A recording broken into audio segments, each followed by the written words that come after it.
The sun burned low over the wide horizon of Eastfield, Texas, a small town stitched together with faded strip malls, Baptist churches, and football banners still clinging to the light poles. In the parking lot behind Eastfield High, a Dodge Charger eased into a narrow space near the chain-link fence. The car's engine cut off, but for a moment, the man inside didn't move. Master Gunnery Sergeant Elijah Ward, retired, adjusted the brim of his Marine Corps cover and exhaled slowly. His dress blues were flawless. Metals precisely aligned, boots polished to a near-blind shine. He hadn't worn this uniform in public since his retirement ceremony, hadn't needed to. But today was different. Today, he was here not as a soldier, but as a father. He stepped out of the car, posture upright and firm despite the ache in his knees. In his hand, he held a folded photo, weathered at the edges, his late wife, Lillian, cradling their newborn son, Miles. He slipped it into the inside pocket of his jacket like armor and whispered, "I told you I wouldn't miss it." The walk to the gymnasium doors was slow, deliberate. Families rushed past him, cheering, holding flowers, kids in caps and gowns shrieking with excitement. But Elijah moved like every step mattered, because it did. Inside the gym, the air was thick with noise. Balloon strings brushing the ceiling, camera shutters clicking, laughter bouncing off the bleachers. Elijah handed his printed ticket to a student volunteer, who barely glanced at it before pointing him to the front. "Family section, row 3, on the left." "Appreciate it," Elijah said, nodding politely. As he walked to his seat, heads turned. Not many, but enough. Some offered respectful nods. Others simply stared, unsure how to read the quiet strength in his eyes. He sat down without a sound, adjusting the slightly wobbly plastic chair, and scanned the rows of students across the gym. Miles would be there somewhere, tall, broad-shouldered, the spitting image of his mother. Elijah felt it then, that familiar weight in his chest. Pride, yes, but also something deeper. Something close to ache. The band struck up the opening bars of Pomp and Circumstance, and the crowd surged to its feet. Elijah remained still, not out of disrespect, but because his very presence was a salute. Then came the national anthem. As the final note faded, Elijah spotted two men in black security uniforms moving through the crowd. They were coming straight toward him. He didn't flinch. He'd stood through worse than ceremony interruptions. He knew this moment wasn't about confrontation. But he also knew this. Today, nothing would move him from that seat. Not fear, not orders, not ignorance dressed in authority. Today, he would watch his son graduate, and God help the man who tried to stop him. The gymnasium at Eastfield High wasn't designed for elegance. It smelled faintly of floor wax and concession popcorn, with banners from decades of state championships sagging from the rafters. The walls were scuffed from years of basketball games, student rallies, and hurried janitorial touch-ups. Folding chairs stretched across the hardwood floor in carefully taped rows, most already filled with proud parents, grandparents, and restless siblings trying to keep balloons from bouncing out of their hands. The bleachers were packed. Camera flashes flared like sparks before a storm. Near the third row from the front, Master Gunnery Sergeant Elijah Ward sat perfectly still. At 62, Elijah didn't look like a man recently retired. His build remained solid, his bearing unshakable. His skin, dark and weathered, carried the kind of stories that don't get told in public, stories written in quiet glances and worn-out palms.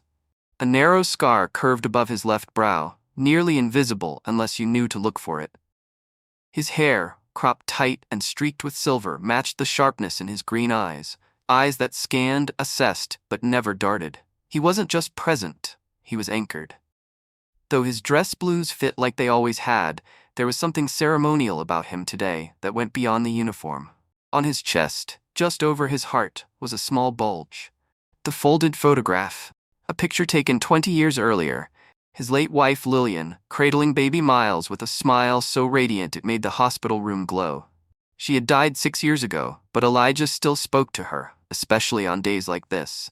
Across the gym, students began filing into the far side of the court in alphabetical order. Miles Ward stood near the center of the line, tall, lean, and unmistakably his father's son. His cap tilted slightly off-center, his honor cords hanging over a crisp black gown. His expression was calm, but his eyes searched the crowd with the silent urgency of someone needing one face in a sea of many. He found it. Elijah didn't wave, he didn't smile. He simply held his son's gaze, giving him the nod, just one, that said everything. You did it. I'm here. I see you. Around Elijah, the hum of the crowd pressed on. People shifted, chatted, adjusted bouquets and camera lenses. But in his row, something else stirred. Two uniformed men in black security polos moving down the aisle with radios clipped to their belts. They were in their late 20s, early 30s maybe. One broad-shouldered, jaw tight. The other lankier, chewing gum like this was just another boring shift. They stopped beside Elijah. One leaned in. Sir, we're gonna need you to move. The gym was still filled with celebration, noise, anticipation. But around that one chair, row 3, left side, everything began to slow.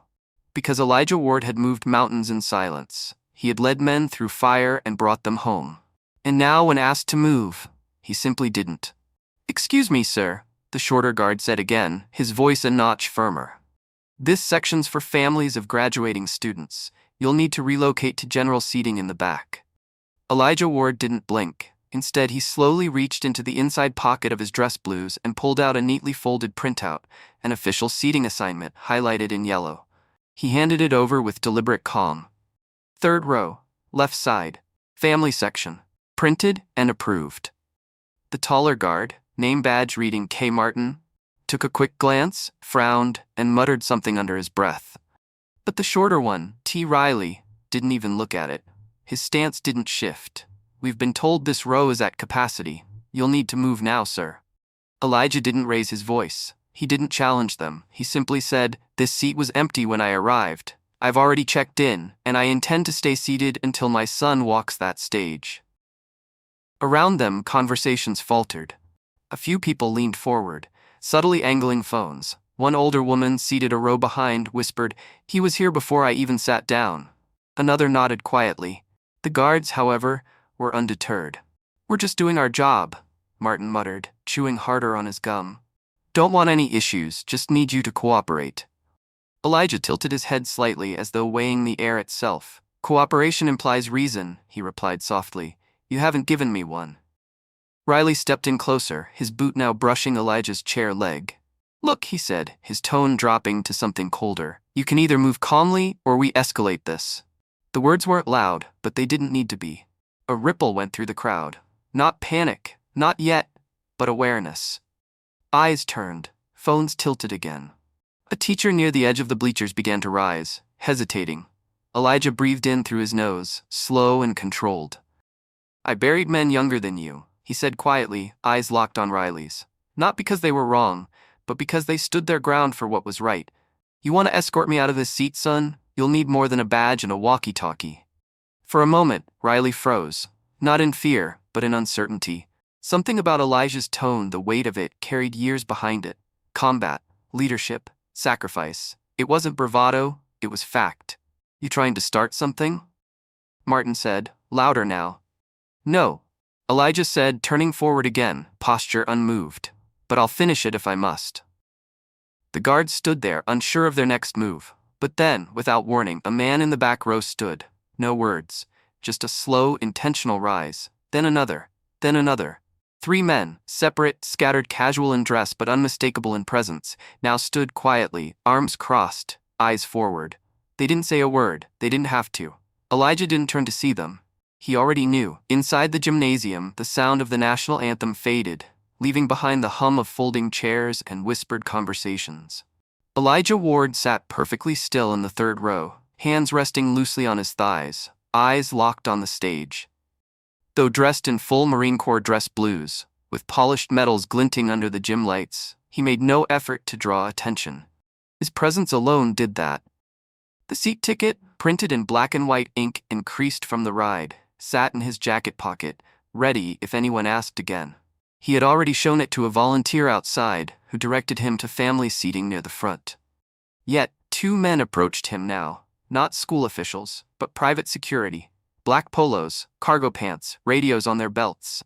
The shorter one, stocky with a buzz cut and a clipboard tucked under one arm, leaned down. Sir, I'm gonna need you to come with us. Elijah turned his head slowly. Is there a reason?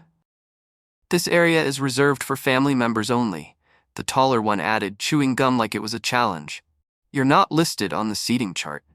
Without a word, Elijah reached into his coat and retrieved the ticket, presenting it calmly. Family seating. Third row, confirmed. The guard didn't look at the paper. Doesn't matter. Someone said it's full. You can take a seat in the back.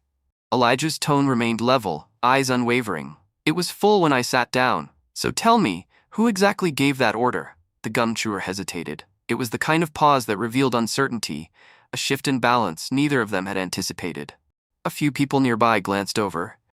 An elderly couple exchanged murmured words. Someone's camera phone tilted slightly, recording. The short guard muttered into his radio, not loud enough to hear, but his posture changed. Stiffer now, defensive. Elijah stayed seated, spine straight as a flagpole. His gaze returned to the stage like the exchange had never happened.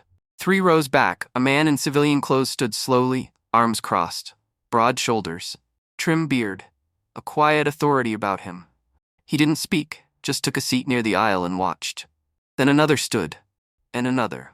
Scattered across the gym, 6 men emerged like they had rehearsed this moment without ever needing to plan it. No signals, no words, just presence. Elijah didn't turn to look. He didn't need to. The guards, however, started to notice. These weren't average onlookers. They stood with military precision, eyes trained, jaws set. They moved like men who had served, together, in something far worse than a graduation kerfuffle. Still, the shorter guard pressed. Look, this doesn't have to be anything big. You move. We all move on. Elijah blinked, slowly. I drove 12 hours to see my daughter walk across that stage. I'll be staying right here. A woman nearby whispered, Don't let them push you. A murmur of agreement stirred from a nearby father in a worn flannel shirt. Tension gathered like a storm cloud. The crowd felt it. The silence wasn't awkward. It was alert. That's when the taller guard leaned closer, dropping his voice but raising the stakes. Maybe you'd feel more comfortable in the back, he said with that particular weight. Not about space, not about policy, but about belonging. Elijah's eyes narrowed, not in anger, but understanding. He had heard versions of that phrase before, in hiring offices, at airport counters, even on base. It was always wrapped in a smile. This time, it was naked. Another man in the back stood, arms folded, then one more near the bleachers. Still no sound from any of them. But their eyes had locked onto the 2 guards, like a laser sight made of silence. The gum chewer's voice cracked slightly. This doesn't need to get ugly, man, Elijah responded softly. You don't have the authority to make it ugly. The short one's hand hovered near his radio again. A couple rose up, a mother gripped her child's hand a little tighter. From across the gym, a clear, resonant voice cut through the air, not loud but deliberate. Is there a reason this Marine is being harassed during his daughter's graduation? The voice belonged to a man now standing alone in the center aisle. Tall, salt and pepper beard, civilian jacket, but unmistakable bearing.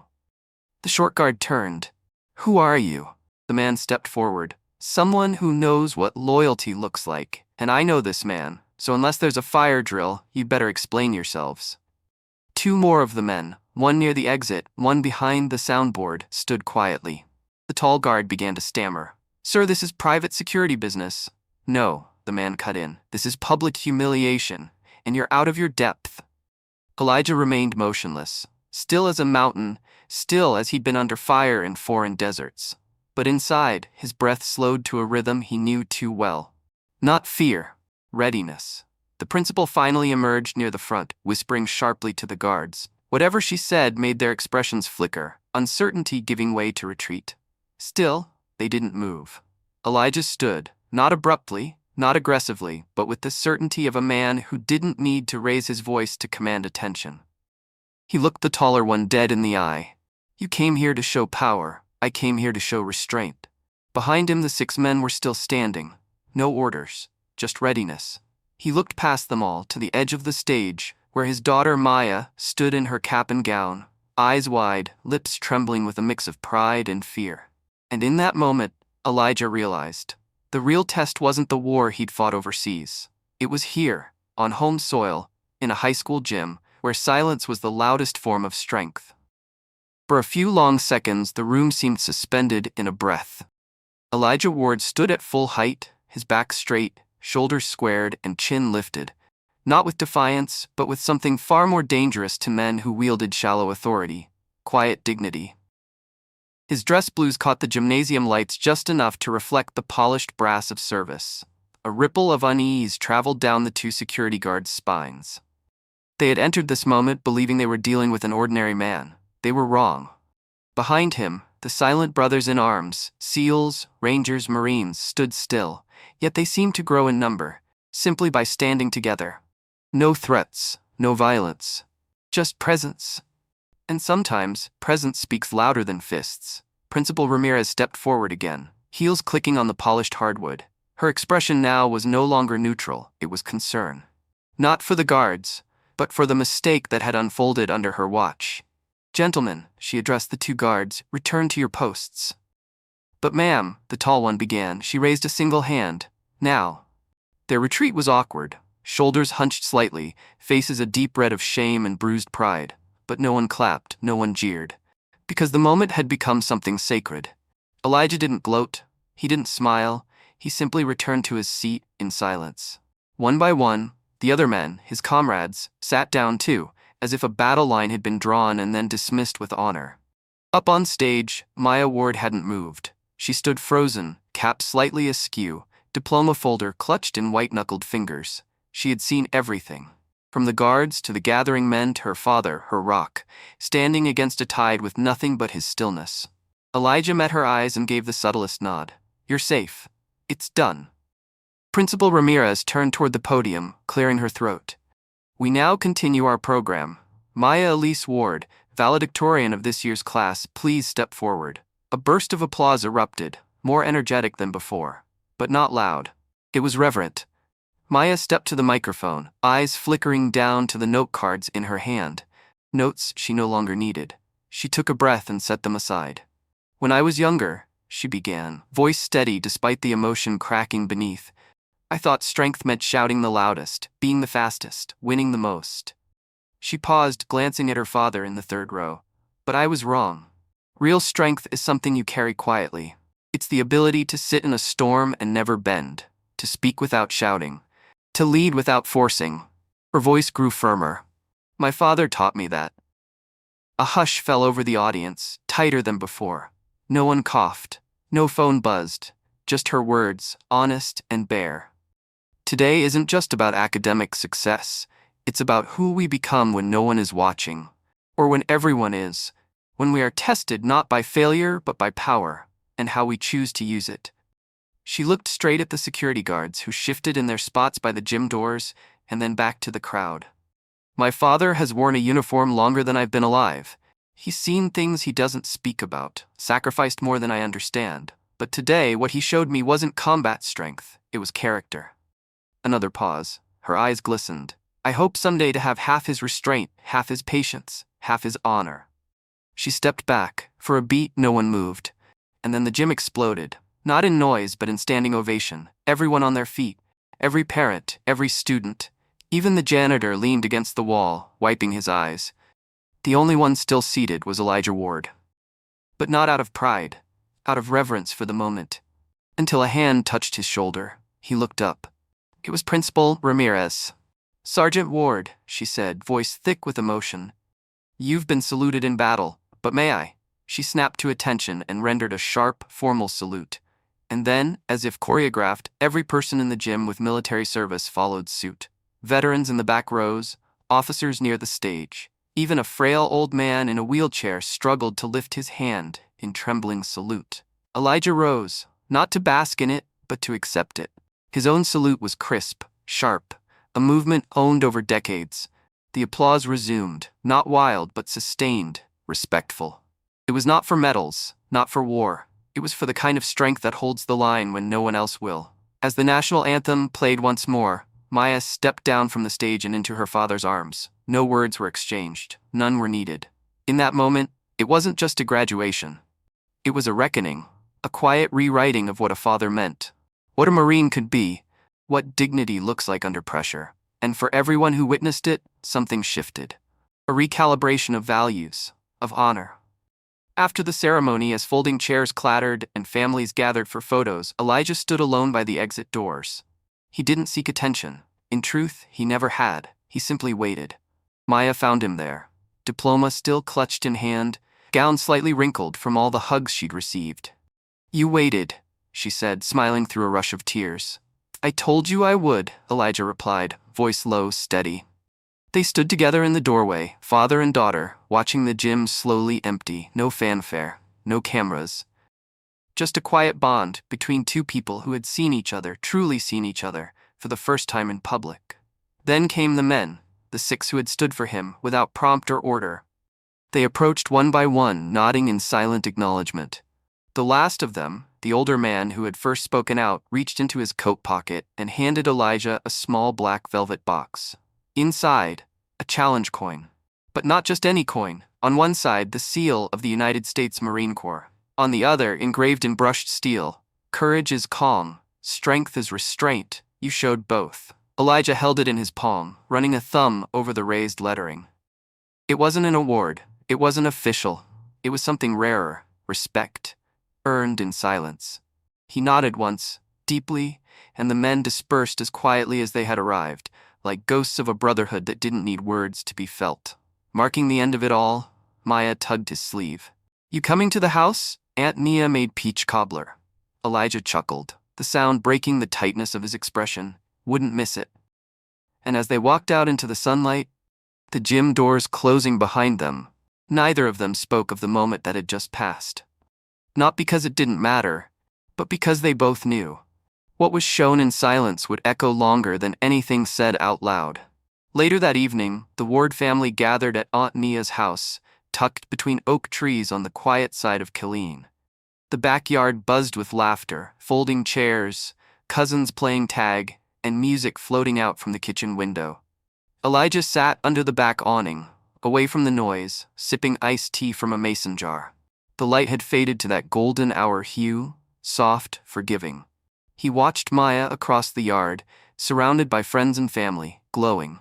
She was laughing now, truly laughing. His hand brushed against the velvet box still tucked in his pocket.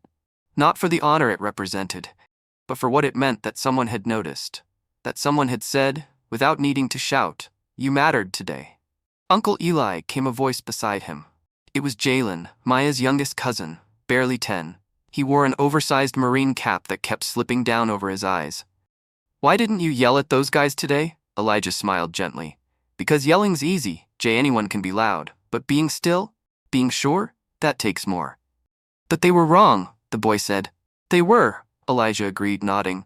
"But the world didn't need my anger. It needed to see what respect looks like when you hold it without asking." Jalen looked thoughtful, then nodded like he was storing that answer for later.